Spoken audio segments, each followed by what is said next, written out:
Pada minggu ini, kita akan mempelajari tentang kedudukan dan peran pemerintahan pusat.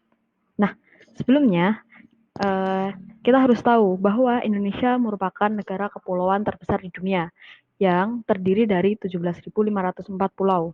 Dalam pemerintahan bangsa Indonesia terbagi menjadi dua kepengurusan. Yang pertama adalah urusan pemerintahan pusat dan urusan pemerintahan daerah.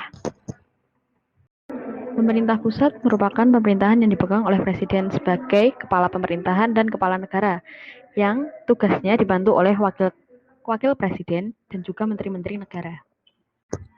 Pelaksanaan otonomi daerah diambil menggunakan 3 asas. Yang pertama yaitu asas desentralisasi. Desentralisasi merupakan penyerahan kekuasaan pemerintahan oleh pemerintah pusat kepada daerah otonom berdasarkan asas otonomi. Contoh desentralisasi yaitu pemilihan kepala daerah atau adanya otonomi khusus pada daerah istimewa Yogyakarta.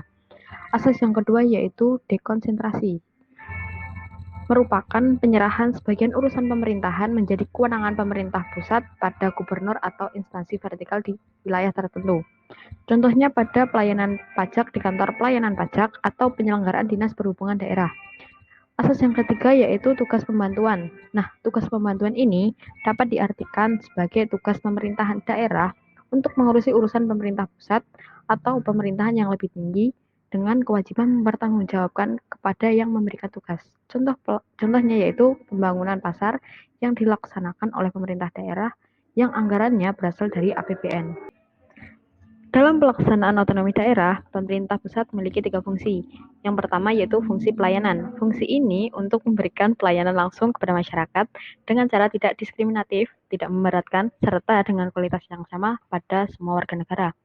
Fungsi yang kedua yaitu fungsi pengaturan, yaitu untuk mengatur dan memberikan perlindungan kepada masyarakat dalam menjalankan hidupnya sebagai warga negara.